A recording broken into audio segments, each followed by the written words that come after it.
Middleweight is the most active, entertaining division at the moment. We've got non-stop middleweight matchups. In this video, I'm going to be giving you guys my breakdown of why I believe middleweight is the most entertaining division right now in the UFC. Before we go ahead and get into it, hit the like button, hit the subscribe button, and let's get into this breakdown. Starting off with this weekend, at UFC 319, we got the main event, the middleweight main event, Dricus du Plessis facing off against Khamzat Chimaev. Banger matchup.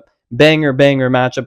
Great matchup that will set up the middleweight division for the future of who we see fight for the belt, what kind of matchups we could be looking at. We could be looking at Khamzat versus Reinier de Ridder. We could be looking at Reinier de Ridder versus DDP. We could be looking at Hernandez versus DDP or Khamzat.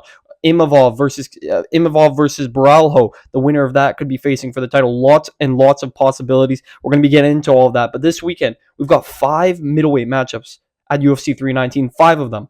They're not all ranked matchups, but there are 2 middleweight ranked matchups on the main card. Jared Cannonier versus Michael Venom Page. Great matchup. Great matchup. Great matchup. Then we got the main event, of course, Khamzat versus DDP. We've got Mikhail Oleksiejczuk fighting against GM3. We've got Khamzat's pupil fighting against some random bum, but he's already fighting after four days after fighting on Dana White Contender Series and getting a knockout. He's up here on 319 fighting on the same card as Khamzat Chimaev. 4-day turnaround, the quickest ever in UFC history. Obviously, it's going from Dana White Contender Series to UFC rather than UFC to UFC, but the second quickest is Khamzat Chimaev on 10 days notice after a UFC fight. So this is ridiculous. It's crazy. But I think it's Baysinger Susurkayev is making his quick, short turnaround from the Dana White Contender Series. He's fighting at middleweight as well. And then we've also got that middleweight matchup. What's the early prelim middleweight matchup? I'm forgetting. There's one more middleweight matchup. Oh, sorry. Brian Battle versus Nursultan Ruziboyev. Brian Battle just missed weight by 5 pounds. Dude's fat as hell, but he just missed weight by 5 pounds, but it is a middleweight matchup. He's moving up to middleweight to fight Nursultan Ruziboyev, and he still missed weight. He was moving from 170 to 185, and he still missed weight by 4 pounds. He weighed in at 190. That is ridiculous. Anyways, besides the point, we've got 5 middleweight matchups this weekend. Insane. That's almost half the card is all middleweight matchups, which is crazy. Lots of activity from middleweights. We love to see it. The rankings are shifting here and there, and there are lots and lots of fun matchups at middleweight. When you look at the rankings, you can look at almost an endless possibility, especially in the top 10. Outside the top 10, you're looking at it's so, right? We got Roman Dolidze, Marvin Vettori, Brendan Allen's in the mix there. Like the lower end is not too exciting, but I mean, we got a lot of guys on the come up. Anthony Hernandez just destroyed Roman Dolidze. I was completely wrong in that fight. Completely wrong.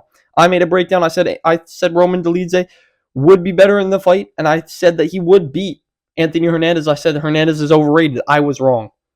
When I was watching that fight, I was absolutely shocked. Absolutely shocked. Anthony Hernandez destroyed Roman Dolidze in every aspect of that fight. He out-cardioed him. He out-grappled him. He outstruck him. He just mauled him. He put an absolute beating on Roman Dolidze. I was completely wrong. I looked stupid. I looked completely stupid. Anthony Hernandez made me look stupid, but he also turned me into a bit of a fan. Anthony Hernandez, I got to give him my respect. I got to give him props. He's a dog. And he's a guy that could be fighting for the title within a win. I think the matchup there is Anthony Hernandez versus Israel Adesanya. We need to see Izzy back in the win call. You got to forget, we do forget as well, Whitaker is still in the top 10. Izzy is still in the top 10.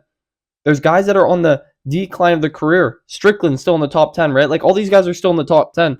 And there's up-and-comers here to come take their place or give them a run for their money, which is fun, which is what we love to see. We want to see a changing of guard or like a defending of guard. We just saw Jared Cannonier turn away a hungry Gregory Rodriguez, a dangerous Gregory Rodriguez in his last fight, knocked him out in the 3rd or 4th round.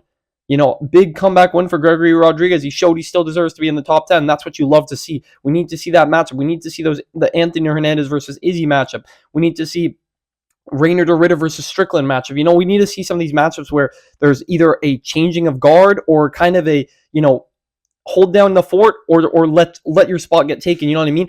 I mean, we saw that with Dustin Poirier holding down the fort against Benoit Saint-Denis as an example. He said that perfectly in the post-fight press conference.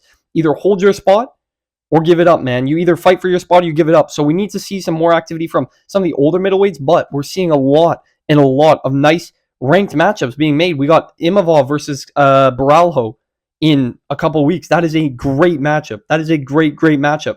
That is a number 1 contender spot matchup. Imavov could have sat off on the side and said, "Oh, I deserve a title shot. I'm not going to fight again. I'm just going to wait my turn." But he didn't. He didn't. He decides to take on one of the fighting nerds, Kyle Baralho, who's been talking a lot of shit. This guy is non-stop talking shit. All he spills is BS. All he spills is BS. I'm sick of Kyle Baralho. I am sick of him. I'm praying for Imavov to shut him down, but that is a great matchup nonetheless. That is such a fun fight in Paris. Great matchup.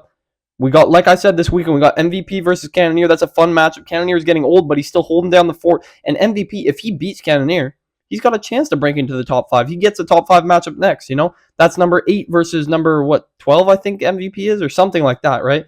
So we've got a lot of matchups that are changing the definition of it's going to be tough to see who is getting the title shot next. Because if Hamzat beats DDP, which I don't think he will, but if he beats DDP, which is possible, he could sub him in the first round. He could beat him over 5 rounds. We'll see. But if Hamzat beats DDP on insane amount of openings come through the door, it's true, And if Hamzat stays active, we need an active Hamzat Chimaev. If he does become champ, he needs to be active because DDP's been active. He has been active. He's been fighting a decent amount, He's fighting about 2 to 3 times per year. I think it's about 2 times per year.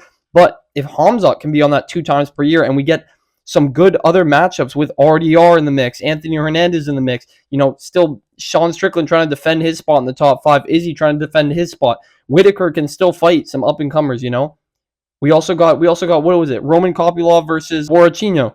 You know who I'm talking about. Recently won. The Secret Juice recently won. He's back in the win column. There's some guys coming up. So some guys are back in the win column, and there's a lot of fun matchups to make. Not to mention the activities there. There's a lot of matchups they're currently going on. My favorite division in the UFC is lightweight. But that is biased because of Charles Oliveira, because of BSD. I love the Marauder. I love those guys, right? Those are fun matchups. A lot of people love lightweight. But right now, the matchups at middleweight, the activity at middleweight is fun. It's awesome. It's entertaining. These fights are entertaining. And they do end inside the distance quite often, We do see a lot of these middleweight matchups end by finish. And I think this weekend we're going to see that. I mean, MVP Cannonier, maybe it'll go the distance. But DDP, Hamzat, it could end by finish, right? A lot of these lower matchups, Mikhailo Likshaychik versus GM3, banger matchup. Banger, unranked matchup. There's also just matchups in middleweight that are bangers, And there's guys on the come up that are super fun. The new guy, Susarkayev, looks super entertaining, looks super flashy, gets finishes. He's fun. He's probably going to get a finish this weekend. And then you got guys like Attila Gauthier on the come-up, just mauling people, destroying people, the mini Francis Ngannou. Like, there are great fighters at middleweight. There are fun fights at middleweight. I think it's the most entertaining division in the UFC at the moment due to activity, due to the fighters, due to the matches that are being made. The matchmaking's been great. I'm not going to lie. The matchmaking at middleweight might be the best matchmaking in the UFC right now. We're not seeing this matchmaking at lightweight. Lightweight's just cooked. The matchmaking at lightweight's cooked. Matchmaking at bantamweight, kind of cooked. Flyweight, kind of cooked, right? Like, the matchmaking's been kind of chopped in other divisions. But at middleweight, I'm not going to lie. I'm not complaining with the matchmaking at middleweight. I don't know how you guys feel about it. Let me know in the comments down below how you guys feel about the middleweight matchmaking. But I do believe that this is the most entertaining division right now. If we keep getting these matchups that we want, like if we get DDP versus Anthony Hernandez, or Anthony Hernandez versus Hamzat Chimaev, or Rainer de Ritter versus Hamzat Chimaev or DDP, I think Rainer de Ritter should fight the loser of the main event this weekend. If DDP loses, he fights DDP. Matchup we've been wanting. RDR versus DDP. We've been wanting that matchup, even if DDP loses to Hamzat. And then you got Hamzat, who could fight Imavov or Baralho, or he could also fight Anthony Hernandez, who's just been mauling everybody. He's on an 8-fight win streak. Like, there are so many great matchups to make. There are so many good fighters in this division, and the activity is what we are loving. We are loving in this division. So, that's the entire video, boys. If you guys did enjoy the video, hit the like button, hit the subscribe button, drop it down in the comments what you guys think about the middleweight division. Is it the most entertaining division right now? And I will catch you boys in the next one. See you.